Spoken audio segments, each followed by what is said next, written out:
नमस्कार मेरे प्रिय भाइयों बहनों। कुछ सज्जनों का कुछ जेन्युइन प्रश्न है और वो सारे प्रश्न है हमारे शास्त्रों, वेद और धर्म ग्रंथ से संबंधित। लोगों का कहना है जितने भी धर्म ग्रंथ है, क्या इसकी रचना एक दिन में हुआ है, ओवरनाइट हुआ है, या कोई दैवीय शक्ति या जगत सृष्टा स्वयं इन पुस्तकों को, धर्म ग्रंथों को लोगों के हाथ में सौंप दिया है। सौंपना मतलब हैंडओवर करना।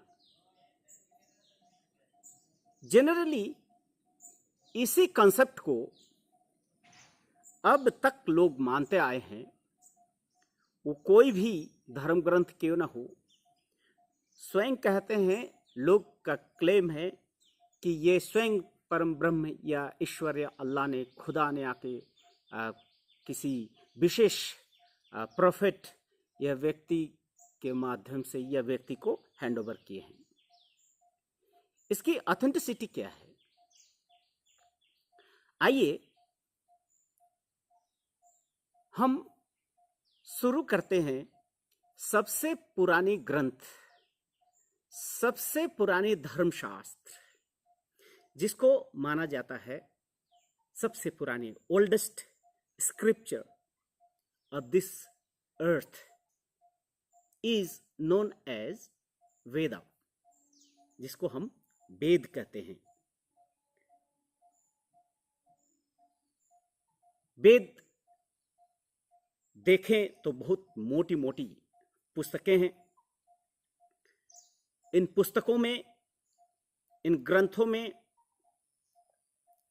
जीवन जीने के बहुत सारे प्रश्नों के उत्तर हैं। वो धर्म के संबंधित हो, समाज से संबंधित हो, व्याकरण से संबंधित हो, दर्शन संबंधित हो, जीवन के बहुत सारे सवालों का आंसर उसमें मिलते हैं। अब प्रश्न ये है कि ये जो वेद है आखिर में कब आया, कैसे आया? तो ये कब, कैसे, किन के पास आया, ये प्रश्नों को अगर बढ़िया से हम छानबीन करेंगे तो कुछ प्रश्न सामने आएंगे कि आखिर में ये जो वेद है, इस शब्द का अर्थ क्या है। तो लिटरली जो मीनिंग है वेद का वो है ज्ञान, अर्थात वेद का मतलब ही है ज्ञान का पिटारा। ज्ञान, आपके सारे सवालों का जवाब उसमें है। अब ये वेद का दूसरा अर्थ है आत्मज्ञान। अब ये वेद का आगमन काल क्या है? वेद का आगमन, उत्पत्ति कब और कहां और कैसे हुआ? तो माइथोलॉजी को मानने वाले वो कहेंगे कि स्वयं परम ब्रह्म ही ये चारों वेदों को सामने प्रस्तुत किए हैं विशेष व्यक्ति के हाथ में। किंतु अगर हकीकत जानेंगे, सच्चाई जानेंगे, तो आप आश्चर्यचकित रह जाएंगे कि वेद किसी व्यक्ति द्वारा लिखित कोई शास्त्र या ग्रंथ नहीं है। वेद है प्राचीन ऋषि मुनियों के प्राप्त अनुभवों का संकलन है। सैकड़ों हजारों ऋषि मुनियों के जो जीवन जीने की जो शैली है, जीवन जीते जीते जो विभिन्न तरह के अनुभव अनुभूतियां हुई हैं, वो सारे ज्ञानों को संकलन किया गया है। वो है वेद। इसलिए वेद को अगर छानेंगे तो सिर्फ धर्म ज्ञान नहीं है, उसमें व्याकरण भी है, धनुर्विद्या भी है, छंद है, कल्प है, साहित्य है, सब कुछ उसमें मिलेंगे। तो इसलिए वेद को किसी एक व्यक्ति का संकलन कहना सत्य नहीं होगा। दूसरी बात है, ये वेद कब शुरू हुआ? तो माना जाता है सभ्यता की जो सूत्रपात है, उसको माना जाता है तब से जब से वेद का पहला सूक्त का निर्माण हुआ, पहला ऋक का निर्माण हुआ, पहला सूत्र का निर्माण हुआ। तो देखा जाता है कि इस पहला सूक्त या ऋक का जो संकलन है, ऋषि ने कब शुरू किया?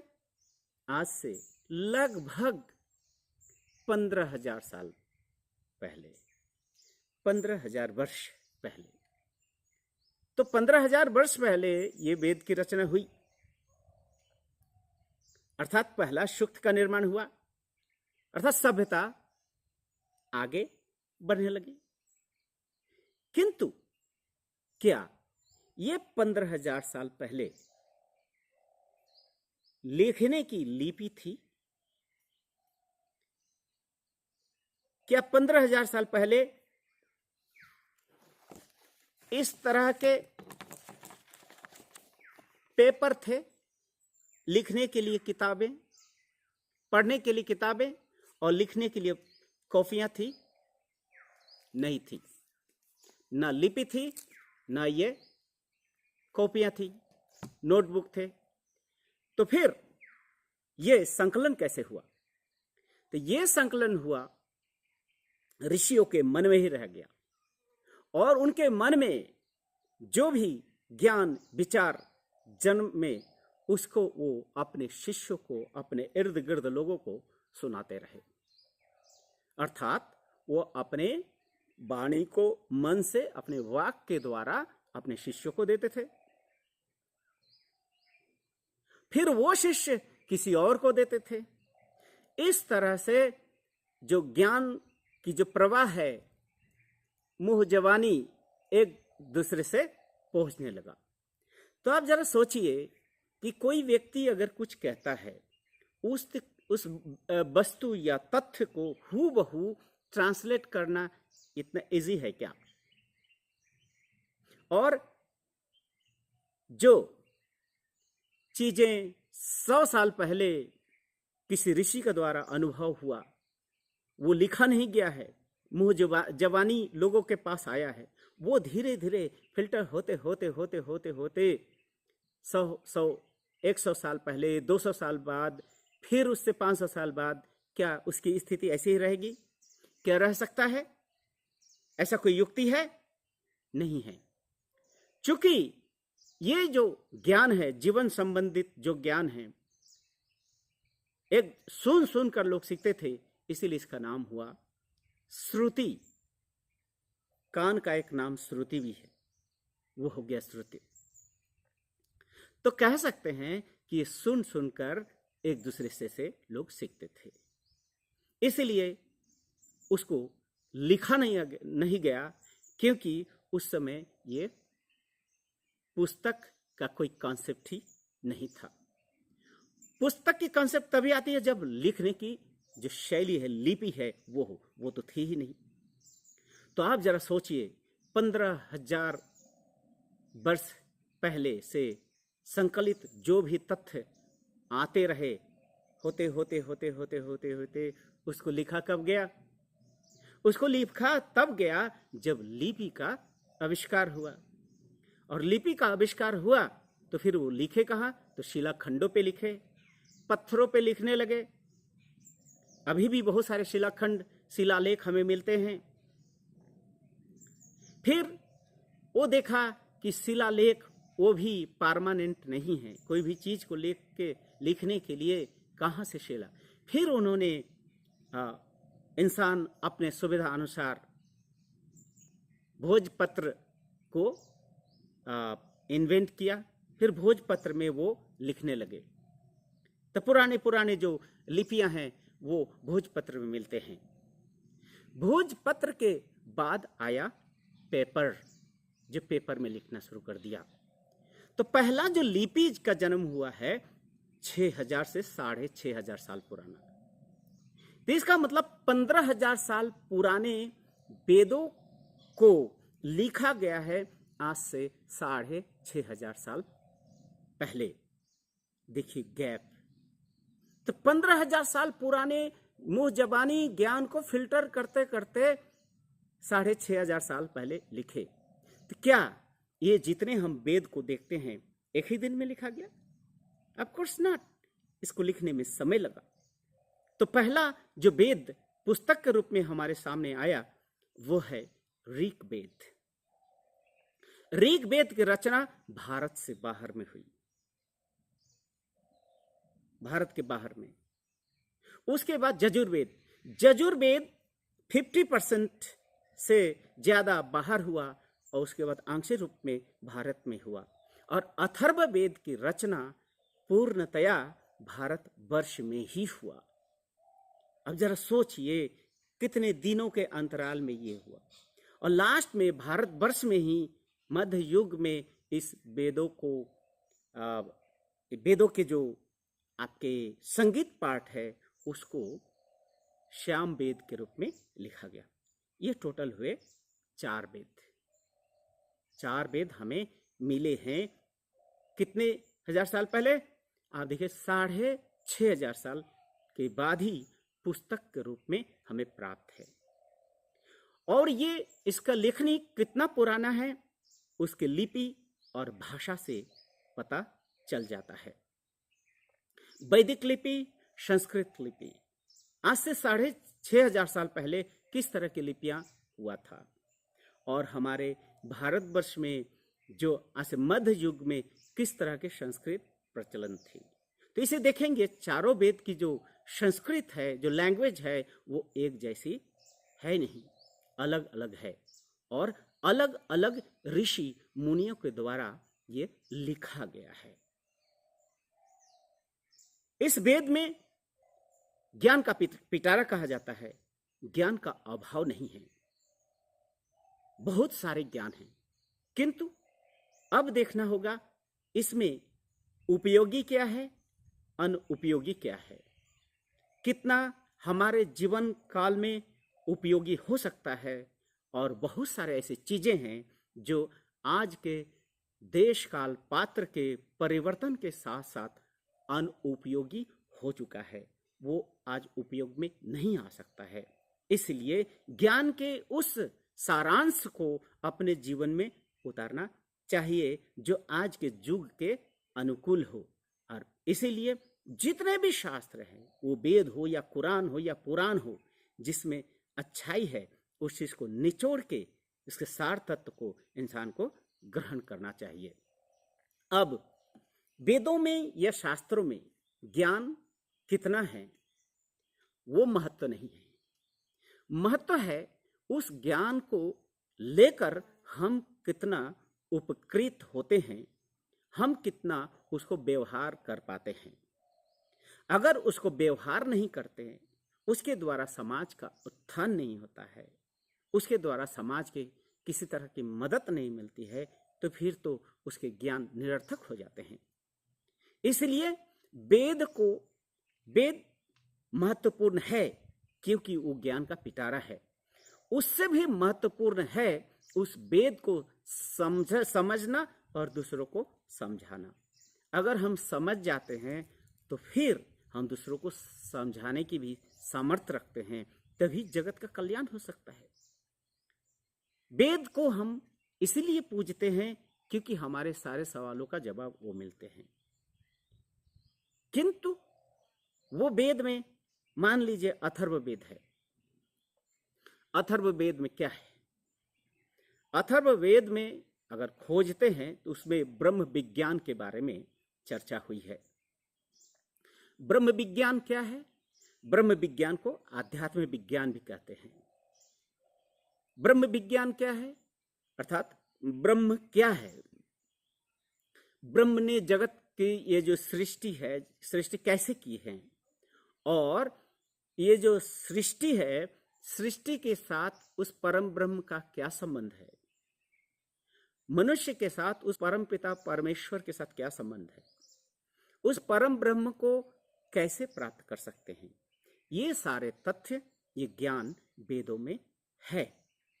किंतु अथर्ववेद में देखेंगे तो 90% जो है वो सिद्धांत ही है, थ्योरी है, प्रैक्टिस बहुत कम है। यही कारण है कि वेदों के ज्ञान सिर्फ पूजने और पढ़ने के लिए रह गया है और उसमें प्रैक्टिसेस नहीं है। प्रैक्टिसेस ना के बराबर है, और कोई भी चीज जब प्रैक्टिस नहीं होता है तो उसमें रस्ट लग जाते हैं, उसमें जंग लग जाते हैं, जो कि उपयोगी नहीं होता है। इसलिए मेरा कहना है कि उसी वेद में अगर देखेंगे तो देखेंगे अंगिरा, अंगिरस, ऋषि अथर्वा, ये सब तंत्र के अभ्यास करते थे। तंत्र साधना के द्वारा ही ब्रह्म ज्ञान को प्राप्त किया है। इसीलिए देखेंगे जे तंत्र को अगर बढ़िया से, तंत्र शास्त्र का जन्मदाता भगवान सदाशिव है। तंत्र इसलिए कहा जाता है क्योंकि तंत्र से मनुष्य के मन की अंधकार दूर होती है। तंत्र का मतलब ये होता है सिस्टम, और सिस्टम का मतलब होता है जिस सिस्टम के माध्यम से मनुष्य अपने मन का अंधकार को दूर कर सकते हैं, अंधकार को दूर कर सके, उस आलोक या प्रकाश को प्राप्त कर सकता है। उस प्रकाश पुरुष, आलोक पुरुष या ज्योति स्वरूप जो परमात्मा है उसको प्राप्त कर सकता है। इसीलिए कहा जाता है तमः जाड्या ताड़ेत जस्तुसः तंत्र प्रकृतिता, अर्थात जिसके द्वारा अंधकार दूरीकृत होता है वही तंत्र है। अर्थात मन की तमसा, मन की अंधकार तभी दूर हो सकता है जब इंसान तंत्र का अभ्यास करे, सिस्टम के माध्यम से, अनुशासन के माध्यम से, इंद्रिय संयम के माध्यम से मन को एकाग्र करके जब परमात्मा की ओर बढ़ते, यही है तंत्र। इसी को कहते हैं व्यवहारिक साधना पद्धति। अर्थात तंत्र 90% व्यवहारिक है, प्रैक्टिकल है, और सिद्धांत बहुत ही कम मात्रा में है, 10% इसमें सिद्धांत है। इसीलिए जहां सिद्धांत प्रैक्टिस को डोमिनेट करे वहां पर सैद्धांतिक हो जाते हैं। इन सिद्धांत को प्रैक्टिस डोमिनेट करे तो भी इंसान आगे बढ़ सकता है। इसीलिए बोला जाता है अभ्यास के माध्यम से कुछ भी हो सकता है। अभ्यासेन किम न लभ्यते, अभ्यास से कुछ भी हो सकता है। तो मेरा कहना है कि ये जो वेद है ये परम ज्ञान का पिटारा है, जीवन जीने की शैली है, किंतु इसको मंथन करने की जरूरत है। मंथन करने के बाद इसको प्रैक्टिकल करने की जरूरत है, तभी इसके जो ऋषि मुनियों के जो कठोर तप से जो प्राप्त जो ज्ञान है उसके प्रति हमारा सम्मान या रिस्पेक्ट हो सकता है। उस किताबों को फूल माला से पूजने से नहीं, लाल कपड़े से ढकने से नहीं, उसको अभ्यास करने की चीजें हैं। अब मान लीजिए वेदों के बारे में हम जान गए, अब बात आती है तो फिर गीता क्या है? भागवत गीता क्या है? भागवत गीता को हम देखते हैं कि भागवत गीता है वो प्रत्यक्ष रूप में श्री कृष्ण भगवान ने महाभारत के युद्ध के दौरान अर्जुन को जो शिक्षा दिए थे, उसमें जब भ्रम पैदा हुआ था, उस भ्रम को दूर करने के लिए जो ज्ञान दिए थे, वही है भागवत गीता। ये तो ऐसा ऐतिहासिक तथ्य है, इसमें सिद्धांत कम है, इसमें तथ्य है, प्रैक्टिकलिटी है। जब इंसान मोहग्रस्त होते हैं, इंसान माया से लोटपोट हो जाते हैं, माया की जो जंजीर है इंसान को जकड़ लेते हैं, ऐसी परिस्थितियों में परमात्मा उनको किस तरह से उस माया के बंधनों से मुक्त करते हैं और मुक्त होने का पथ दिखाते हैं, वही तो भागवत गीता है। तो भागवत गीता कह सकते हैं कि तारक ब्रह्म भगवान श्री कृष्ण का प्रत्यक्ष वाणी है। किंतु वेदों को इस रूप में नहीं कह सकते हैं कि वेद भी भगवान के दिए हुए प्रत्यक्ष वाणी है। ये तो ऋषि मुनियों के साधना तपोबल का परिणाम है। तो ऋषि मुनियों के तपोबल का परिणाम और स्वयं परम ब्रह्म के मुख निसृत वाणी में तो अंतर होगा ही। इसीलिए मेरे ख्याल से वेद तो अनुकरणीय है, उससे भी इम्पोर्टेंट है हमारा भागवत गीता। अगर भागवत गीता को हम अपने जीवन में पालन करते हैं तो देखेंगे जीवन के सारे समस्याएं दूर हो सकते हैं। व्यक्तिगत जीवन में कैसे जीना है, समाज जीवन में कैसे जीना है, पारिवारिक जीवन, संन्यास जीवन किस तरह का होना चाहिए, कर्म संन्यास, कर्म योग, ज्ञान योग, भक्ति योग, इस तरह से बहुत सारे चीजों का उसमें क्लियर कॉन्सेप्ट है।